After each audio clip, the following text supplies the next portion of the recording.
하나님의 말씀 요한복음 19장 31절에서 37절의 말씀을 함께 나눕니다.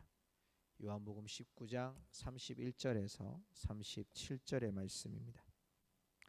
한 절씩 말씀을 교독하겠습니다. 제가 가지고 있는 성경은 신약성경 182페이지에 있습니다.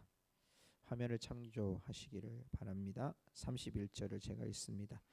이날은 준비일이라 유대인들은 그 안식일이 큰 날이므로 그 안식일에 시체들을 십자가에 두지 아니하려 하여 빌라도에게 그들의 다리를 꺾어 시체를 치워달라 하니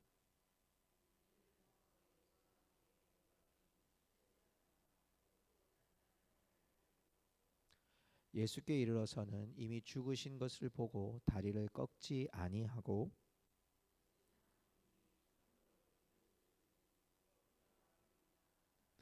이를 본 자가 증언하였으니 그 증언이 참이라. 그가 자기의 말하는 것이 참인 줄 알고 너희로 믿게 하려 함이니라.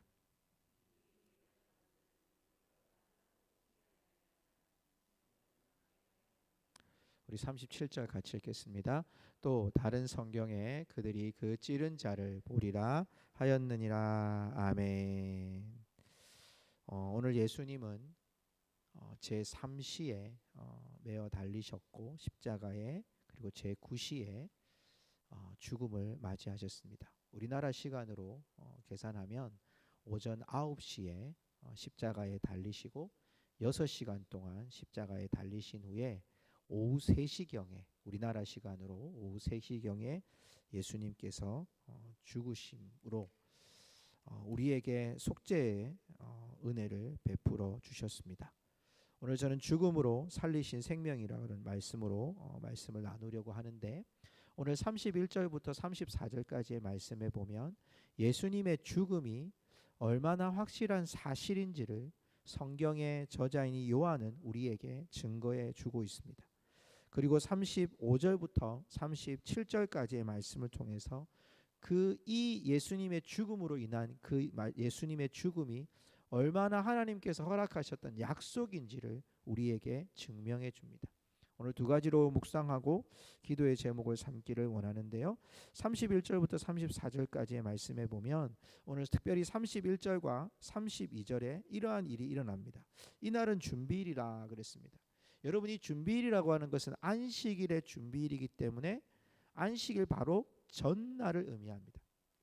우리는 이 날짜 개념이 0시에서 24시까지를 한 시간으로 보지만 이스라엘에서 하루는 시작은 해가 지면 그 날이 시작이 됩니다. 그리고 다시 해가 질 때까지가 하루를 정하게 됩니다. 안식일이 되기 준비일이라고 하는 것은 그 전날 해가 지는 것부터 다시 해가 질 때까지 하루가 준비일입니다. 이 안식일에 특별히 유대인들이 그 안식일은 큰 날이므로 이렇게 돼 있어요. 왜 큰 날일까요? 안식일 때문에 큰 날이 아니라, 여러분 지금 이 요한복음 19장에 있는, 그리고 예수님의 이 죽음에 있는 유대인들의 지금 절기가 무엇이죠? 유월절이거든요. 유월절에 있는 안식일은 큰 날이라고 얘기해요. 그 큰 날, 유월절 바로 앞날이, 유월절을 지내는 이 안식일의 바로 앞날에 이 사람들이, 유대인들이 요구를 합니다. 무슨 요구를 하느냐? 안식일에 시체들을 십자가에 두지 아니하려 하여 빌라도한테 다리를 꺾어서 시체를 치워달라고 요청을 하게 돼 있습니다.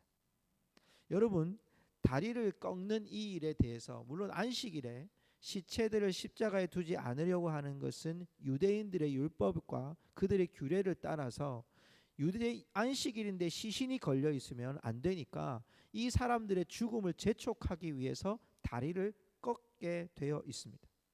그런데 이 다리를 꺾는 행위는요, 라틴어에서도 클로리폴라기움이라고 하는 단어로 쓰여지긴 하는데, 이 여러분 다리를 꺾는 행위는 단순히 다리를 꺾는 것으로 끝나지 않습니다. 이게 신체적으로 따지면, 여러분 이렇게 혹시 이렇게 의학적으로 공부하시는 분들이 계셨는지는 모르겠지만, 이 다리를 꺾는 순간에 여러분 지금 예수님이나 또 옆에 있는 행악자들이 어떤 상태에 있습니까? 십자가에 못 박혀 있는 거예요. 그냥 평소 상태에 있는데 다리를 꺾는 게 아니라 다리가 지금 여러분 십자가에 매어 달릴 때 이렇게 해서 그냥 쭉 펴져 있는 경우도 있지만 여러분 밑에서 약간 발판 같이 있어서 그 발이 약간 이렇게 굽혀져 있어요. 무릎이. 이 상태에서 여러분 6시간 더 이상 이렇게 여러분 서 있는 것 자체만 해도 사람의 몸에 있는 피와 이 몸에 있는 이 장기들이 보통 손상되는 게 아니에요. 그런데 거기에 여러분 다리를 꺾어버리면요, 이 다리를 꺾는 걸 통해서 일단 첫 번째는 출혈이 생기고요, 두 번째는 충격에 의해서 이 다리가 떨어져 버립니다. 그러면 다리를 꺾어버리면 뼈가 꺾는 거니까 끊어짐을 통해서 이게 호흡에 대해서 심장에 대해서 충격이 옵니다. 그래서 여러분 결국 다리를 꺾는 행위는 죽음을 재촉하는 행위입니다. 살았나 죽었냐가 아니라 빨리 죽어라고 하는 게 다리를 꺾는 거예요. 유대인들이 자신들이 안식일에 자신들은 거룩하게 예배드려야 되고 유월절을 지켜야 되니까 예수님이나 그 행악자들이 빨리 죽이기 위해서 빨리 가서 빌라도한테 시체를 치워달라고 하기 위해서 다리 꺾어 주십시오라고 그들이 요청을 하게 됩니다. 자, 여러분, 이 말씀은 이미 뭘 지금 이야기하고 있습니까? 예수님의 죽음과 그 행악자들의 죽음을 요청하고 있고 예수님의 죽음을 빨리 이루기를 원하는 유대인들의 모습을 보여주고 있습니다. 여러분, 이들의 바램처럼 33절과 34절에 보면 예수님의 죽음을 확인하게 됩니다. 자, 군병들이 33절에 보니까 이제 그들이 이 죽으신 절 보고 다리를 꺾지 아니하고라고 돼 있어요. 예수님께로 갔는데 이미 죽으신 것을 보고 그랬습니다. 예수님의 죽음은 지금 이 유대인들이 바라는 대로 이미 예수님은 죽으셨어요. 여러분, 다리를 꺾는다는 것은 이 사람이 죽었는지 살았는지 애매하거나 확인하기 위해서 하는데 이 군병들이 봤을 때 예수님은 이미 어떤 상태였습니까? 죽은 상태였습니다. 다리를 꺾을 필요가 없을 만큼 예수님의 죽음은 확정된 죽음이었습니다. 그러기에 그들은 창으로 옆구리를 찔러서 피와 물이 나오는 것을 확인하게 됩니다. 여러분, 이 구절은 굉장히 중요한 구절입니다. 왜냐하면 이 34절에서 창으로 옆구리를 찌르고 난 다음에 뭐가 나옵니까? 피와 물이 나왔습니다. 여러분, 예수님에 대해서 예수님은 사람의 몸으로 입고 오셨던 분이라는 걸 부정하는 많은 사람들, 그리고 예수님께서 죽으심이 아니라 기절했다고 말하는 사람들, 그리고 예수님이 충격에 의해서 넘어졌다고 말하는 사람들에 대해서 분명하게 요한은 예수님의 창에 꽂았을 때, 창을 옆구리에 꽂았을 때, 찔렀을 때에 피와 물이 나왔다고 예수님이 분명히 하나님의 아들일 뿐만 아니라 인간의 몸을 입고 오신 것을 분명히 보여주는 한 장면을 보여줍니다. 성도 여러분, 예수님의 죽음은 확실한 사실이었습니다.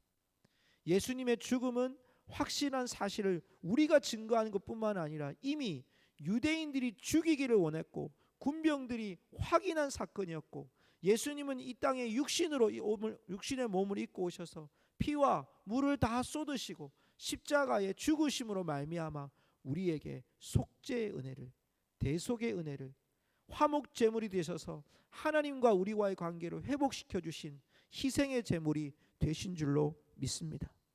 그 주님이 오늘 우리를 위해, 오늘 나를 위해 주님이 죽으신 것입니다. 그 죽음의 고통이 얼마나 큰가가 중요한 것이 아니라 그 죽음이 누구를 위하여 있었던 거냐. 그 죽음은 바로 저와 여러분들의 모든 죄와 모든 악함과 더러움 가운데 있었던 우리들을 속량하시기 위한 주님의 죽음이었습니다. 피와 물을 다 흘리시고 창을 찔리시고 예수님은 오늘 다리를 꺾지 아니하신다고 하는 그 죽음을 군병들이 확인하고 유대인들이 죽이기를 꾀했던 그 모든 순간 속에 예수님은 그들의 바람대로 죽으셨지만 그 죽음은 그들을 위한 죽음이 아니라 바로 저와 여러분들을 향한 죽음이었습니다. 그 죽음이 왜 우리에게 생명으로 연결됩니까? 오늘 35절부터 37절까지의 말씀에 보면 오늘 여러분 이런 구절을 말씀합니다. 35절에 보니까요, 이를 본 자가 증언하였으니, 여러분 이를 본 자가 누구일까요? 세례 요한이거든요. 오늘 지금 세례 요한이 아니라 예수님의 사도 요한이거든요. 이를 본 자가 증언하였으니 그 증언이 참이라 옳다. 그가 자기가 말하는 것이 참인 줄 알고 너희로 믿게 하려 함이라. 요한이 자기가 말하는 이 말씀이 참이라는 사실을 왜 말하느냐 하면 너희들이 이 죽음을 믿게 하기 위함이다. 예수님의 죽음에 대해서 왜 믿게 하기 위함이다. 왜요? 오늘 그 예수님의 말씀이 왜 참이 될까요? 오늘 성경 말씀 36절과 37절은 우리에게 구약에 있는 말씀들을 인용하면서 하나님의 말씀이 생명이라는 사실을 우리에게 보여주고 있다는 것. 한번 보십시오. 36절에 보면 이 일이 일어난 것은 그 뼈가 하나도 꺾이지 아니하리라 한 성경을 응하게 하려 함이라. 자, 왜 뼈가 꺾이지 않았습니까? 성경을 응하게 하기 위해.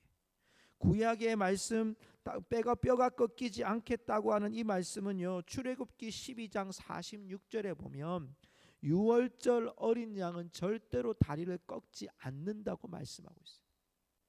여러분, 그 말씀은 무엇입니까? 이 유월절에 어린 양이신 예수 그리스도의 다리가 꺾이지 아니함을 이미 구약은 예언하고 말씀하셨습니다. 37절에도 그들이 찌른 것을 보리라 라고 하는 말씀도 스가랴 12장 10절의 말씀을 통해서 그들이 찌른 바 그를 바라보고 라고 말씀하고 있습니다. 성도 여러분, 이 말씀은 약속이었습니다. 예수님의 약속이, 예수님께서 이렇게 행하신 일은 예수님이 십자가에 달리시고 예수님께서 다리가 꺾이지 않고 예수님께서 창으로 찌르심을 당하고 피와 물을 흘리신 그 사실들이 약속의 말씀 가운데 증거되었다는 겁니다. 하나님께서 이미 수많은 선지자들을 통해서 말씀하셨던 그 예언의 말씀이 그대로 이루어짐을 통해서 하나님의 약속이 이루어진 현장이 바로 죽음의 현장이었다는 것입니다.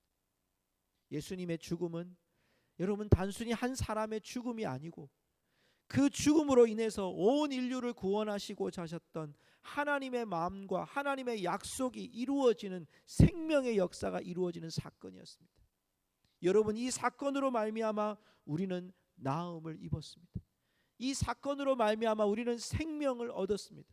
이 사건으로 말미암아 우리는 영원한 생, 하나님의 나라에 하나님의 자녀로 살아가는 은혜를 우리가 누리게 되었습니다. 성도 여러분, 왜 우리에게 죽음이 생명이 되었습니까? 예수님의 희생의 제물이 그분의 대가를 지불하심으로 말미암아 우리의 죄의 대가를 지불하심으로 말미암아 예수님은 우리의 그 죄의 대가를 지불하심으로 우리를 생명으로 인도해 주신 것입니다. 여러분, 그 죽음이 우리에게 어떻게 다가오고 어떻게 새겨지냐 하는 것은 우리의 삶에 굉장히 중요한 여러분 포인트로 살아가셔야 되는 겁니다.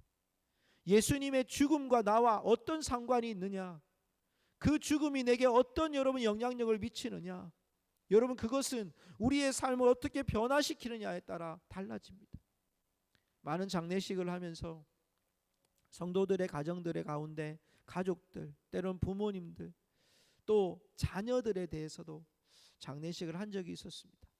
가장 어린 아이가 7살 된 아이의 죽음도 장례식을 한 적이 있었습니다. 여러분, 그런데 그 죽음을 맞이하는 사람들은 여러 가지의 모습들로 바라지지만 여러분, 그 한 죽음 때문에 그의 가정이 변화되어지고 그의 가족들이 예수 이름으로 변화되어지고 새로워지는 일들을 가끔 보게 됩니다. 왜 그럴까요? 그 죽음의 영향력이 달라졌기 때문입니다. 우리에게 예수 그리스도의 죽음은 부활을 위한 하나의 단계가 아니라 그 죽음으로 내가 살아난 생명의 은혜가 있었음을 여러분 기억하시기를 바랍니다. 오늘 이 죽음 앞에 우리가 선 우리들, 주님의 죽으심이 단순한 그 죽음으로서의 한 장면이 아니라 나의 죄를 속해 주시고 나를 살려주신 생명의 은혜가 이 죽음 가운데 있었음을 기억하고 우리도 생명의 은혜를 향해서 이 죽음의 길을 함께 십자가를 메고 걸어가는 우리 성도들이 되시기를 주님의 이름으로 축복합니다. 우리 함께 하나님께 찬양하며 나아가기 원합니다.